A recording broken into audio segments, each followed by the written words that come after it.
We recently sat down with Ian DeYoung of OrgCode to talk about the experiences of people who work in homeless response and what to do when you feel powerless.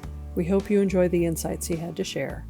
So, Ian, could you tell us a little bit more about yourself and your background? So 30 years ago, approximately, I started as a community outreach worker for a mental health center. Um, it was a horrible experience because most of the people had recently been deinstitutionalized from the very center that I was outreaching from, and most of them didn't have stable housing. And that was kind of like my first foray into understanding if people don't have stable housing, it's really difficult to work on the other things in life. Fast forward a few years, um, bits and pieces and shelters and a few other places of direct service. And then I did some policy work for 5 years. I thought, well, that's going to be the game changer. Nope. And then I spent 5 years leading a street outreach program and doing street outreach in that space. And so my career, starts with community-based outreach with a mental health center that is horrible. It kind of goes through a period of essentially working night shifts in shelter while I'm in university from time to time to try and make ends meet, being completely overwhelmed with that experience and not having any clue what I was doing. Very large men's shelter, so not really good engagement. More of a warehouse than it was a service delivery opportunity. Policy work, and then street outreach, and really cut my teeth in street outreach work. And at the National Alliance to End Homelessness, we work with a lot of communities, and one of the things that we hear sometimes from people who are working directly with those who are experiencing homelessness is that there's so much that they don't have control over. They don't have a control over funding, over governmental policy decisions, over their local systems, processes, and whatever. And they certainly don't have control over the amount of affordable housing that's available. So we sometimes hear that people feel powerless. And I'm wondering if you, in your many years of direct service experience, have ever felt powerless. And if so, what caused you to feel that way, and how did you respond? I can empathize with the feeling of being powerless intimately. I think in most of the direct service roles I had in my career, um, I really felt that I was dealing with the consequences of decisions that weren't made by me. And so there's a burden that comes with that because people want you to be excellent, both the people you're serving, your employer, the community, like they want you to do all the things and be amazing. And you kind of look at the reality of what you can influence. And I think for a lot of time, that feeling of powerlessness was also a feeling of restlessness. Um, that there was a desire to want to see better outcomes, but I didn't feel like there was a vehicle to get better outcomes. There was a desire within me to stay within the work, but also a frustration that said, like, I could go work in a different field and maybe feel more fulfilled. So, the feeling of powerlessness, I think is fairly normal. So I like want to normalize that for people. But then we can ask, like, what do we do with that feeling of powerlessness? Like, how do we change from a this all stinks and there's nothing I can do about it to what are the things that I can control, the things that I can influence? And I have a few thoughts on that. One is I can control how I show up for the people that I work with and the people that I work for, right? So my coworkers, the people that I work with, the people I work for, people experiencing homelessness or housing instability or housing precarity. And that is attitudinal more than anything else. And I'm not saying that we put on a brave face for the sake of putting on a brave face, but I once had a colleague who said something that really resonated with me, which is the people I serve don't deserve my bad day. And, I have really taken that to heart in my direct service years to say how I show up will have a direct bearing on that person's experience of their day. And I can control that. I can control whether or not I take that extra few minutes to really understand how people are doing beyond the, how you doing? Fine. I'll move on. Like, tell me what's going on. Like, tell me something interesting, good, bad, indifferent that's happened to you in the past few days and really focus on relationship. I can control that. And there's something that fuels the passion for the work when you have human connection. So that's one thing. The second thing is I can see myself as a leader regardless of my title. So my theory of leadership is that leadership is about service and influence. Those are the two essential ingredients. It doesn't mean servant leadership exclusively or anything like that, but service. I'm in service to the people who are houseless, people who are precariously housed. I'm of service to my coworkers, my organization, my broader community, but I'm really of service to the mission. And if I believe in the mission, the broad understanding, end homelessness, be more precise, rare, brief, non-recurring, I can really be of service to that if I embrace it to say, I can't solve the problems of the world today, but what I can do is do my best within the confines of what exists. How do I be my best version of myself in service to others? And the second thing is influence.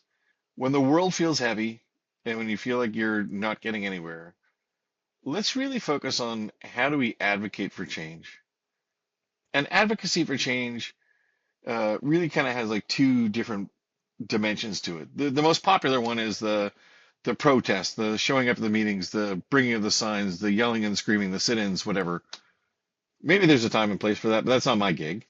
But if I think about the long-term advocacy and influence, it starts with, you know what, that person who asked me what I do for a living when I'm at that dinner party, owning it with pride that I get to really be engaged in people's lives in a very particular way at a very particular point in time, and what an honor it is to have that relationship with people.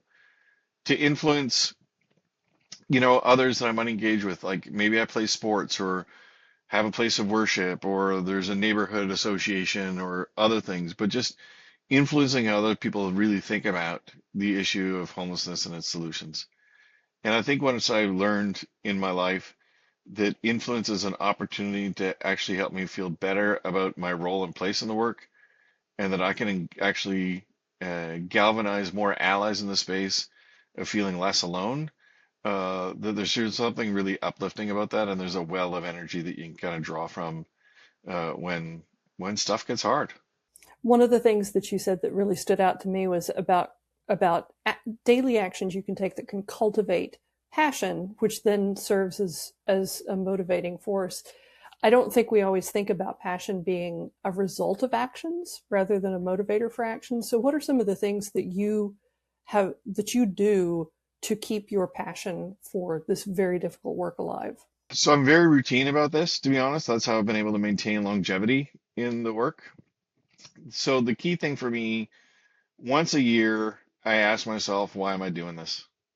And come back to the reason why I do this work now is definitely different than the reason why I started in the first place.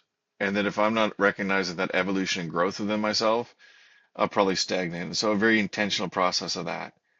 I ask myself, where am I going in this work? So I don't just feel locked in the moment, that I feel that there's a future that is being co-created. Some might call it a vision, or those sorts of things, but just really understanding, like, where am I trying to go? Is it career advancement, development, changing roles, changing the way that I influence, thinking differently, creating differently, but where am I trying to go in this? I want to get a sense of, and this has also changed over time, what am I getting out of this? Because if we don't recognize that there's a reward in this for all of us, it's usually not financial in our work. It's usually those moments of making a difference or witnessing a difference in someone's life. It usually is when an idea, takes root and grows in terms of improving a program or those sorts of things, or it comes with like solving a problem in the system or overcoming a barrier. But I'm getting something out of it, um, and I think we need to be thoughtful about what that is, so we try to get more of that in our life. And then the last thing I really am conscious of is, where am I going for help? Because if I'm not reaching out to a trusted collection of people, some of whom probably work in the field. Well, in my case, some work in the field, some don't. Um, it can be really isolating when you're overwhelmed by the burden of what goes on around us. And I think it's important to acknowledge, even though I've been at this for a long time, the work has never been harder on the front lines, right? Like, I just want to say, for those who are showing up every single day, I'm not trying to pretend that just using those questions makes things rainbows and unicorns and everything's going to be okay. But I also think that it's never been more important to be thoughtful around not just what brought us here, but what keeps us here. Because if there's not something that we are getting out of the work, then we're just going to feel that the work is a punishment. Um, that is going to tear us down, as opposed to how do I find my place to influence myself and be of service to others in the opportunity I've been given. Is there anything else that you want to share with the homeless response field about the question of how much power individuals in the field have? When you feel powerless, ask yourself, why did I get into this in the first place? Where am I still finding joy in the work? And what is the threshold by which I would say I'm no longer going to be effective or satisfied in this space? The deal I made with myself is I won't consider leaving until I have 3 bad days in a row. And then I had to figure out exactly what a bad day was, because I would have lots of days that were single bad days. I would sometimes have 2 bad days in a row, but it was very rare that I've had three. And once I made my commitment to myself that I had to have 3 bad days in a row and that I couldn't just quit, I had to just think more deeply after I had 3 bad days in a row. That put some safeguards in place for me, because this work is hard. It'll eat your lunch and laugh in your face. It will zap your energy. It will question your motives for being involved. Perseverance in the space and the feeling of powerlessness comes with the territory, but we have agency and we have control to find the ways in which we're satisfied, find the ways that we are being effective, and find ways of finding the joy. Let's not be reactionary to the things that we can't control. Let's actually be action oriented around the things that we can. And where can people learn more about you and your work and the work of WordCode? Well, the best place is probably the website, orgcode.com, orgcode.com. You can certainly also reach out to me on LinkedIn, and you'll find connections to all my other socials there. I mean, I'll also be honest, like, I control my own LinkedIn and I control my own Substack, but all my other social media is controlled by other people. So if you reached out through like Instagram or, watch stuff on TikTok or whatever, even YouTube, it's interesting stuff, I'm sure, but I'm not the person behind answering in most of those instances. So if you really want to reach out to me, the website is a great place to start, or LinkedIn. Thank you so much, Ian. This has been a great conversation, and I cannot wait to share this with our audience. I want to thank the Alliance for creating this opportunity for me to share the thoughts. So thank you. And no offense to the Alliance, but even more thankful for the people who are putting the time in every single day in really tough conditions. You are invaluable. You're the spine and the backbone of the work. And never underestimate your ability to really make a difference in someone's life at a time when they need it. This work is often thankless. So on behalf of everybody who has not said thank you to you recently, thank you.